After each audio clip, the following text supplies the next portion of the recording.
What if the largest structure in the known universe shouldn't exist? What if scientists just discovered something that breaks all their models? And what if this is the clue that we've been missing all along? I'm Brandon Hendricks with No Limit Ministry, and today we're talking about the newly discovered Big Ring. So it's actually really crazy how I stumbled across this article. For those of you who don't know, I'm going back to Duke University Divinity School to get into higher education and try to break into that as a mission field in of its own, but that's a whole different subject. But basically, we're in our first week last week in an apologetics class. It's my first time back in class, and you can't even imagine how long. So I don't look that old, but it's been a while since I've been in school. So we're in this apologetics class, and we're talking about the essentials, about what is needed to defend the faith. And in this discussion about what are the essentials, we talk about some of the ways in which we reach people with the essentials. And one of those is natural theology, or to put it more simply, how God reveals himself in nature. And so we had this discussion, we end up in this text group, and somebody forwarded this very article, which I'm going to link in the description and below again. And we're going to just dive right into it. This is about the Big Ring, so let's just go right in. So scientists just discovered a ring-shaped structure they're calling the Big Ring, which is crazy that they just discovered this because, as you can see here, the size of it, listen to this, is 4.1 billion light years in the circumference. That is crazy. So just for a reference scale here, the standard large-scale structures generally top out at 490 million light years. This is our prior framework before this came about. And just so you understand, the Earth itself is only about 4.5 billion years old if you hold to an old Earth theory here. So for this structure is absolutely massive in scale here. So the question then comes, how likely is it that something this massive, this ordered, just formed by chance? And so let's get right into that. But before we do, it's very important to understand this structure itself violates the cosmological principle, which is the idea that matter is evenly distributed throughout the universe, because this is showing that it's concentrated in this structure, right? And so research estimates that the structure itself deviates 5.2 sigma from what current models predict, all right? Now, I know that's like just some math term. What does that mean exactly? But this equates to basically a 1, and listen to this, 3.5 million chance of it just being there by a fluke. And this is blowing scientists. You can go ahead and look in the article yourself for this. They kind of try to dodge over this because people in the field are materialists. They're naturalists. They basically believe that everything in reality is just a byproduct of chemical interactions that have led to the known universe that we have today. And we can get into that later. But basically, they don't want to dive into how much of a fluke chance this is. But the question that this proposes, that this begs the question, when science finds a structure this vast, this orderly, and this improbable, it's worth asking, was it placed?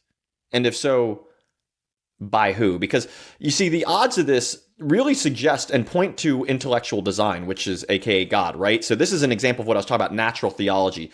When the chances are so slim that something like this could happen by chance. It's not so much a God of the gaps, because you hear atheists, they'll come after this all the time and be like, oh, that's a God of the gaps. You're just using God to explain something that we can't explain yet. But the problem is this isn't actually a God of the gaps argument. Rather, this is a logical inference from order, scale, and probability. Imagine if there was a student and he's been failing Spanish, but he comes in and he put his head on the desk, and every day he goes to sleep. Whenever there's a quiz, he fails it outright. He legitimately doesn't understand the material. He legitimately can't speak Spanish. When the teacher asks him a question in Spanish, he doesn't even understand what the question is.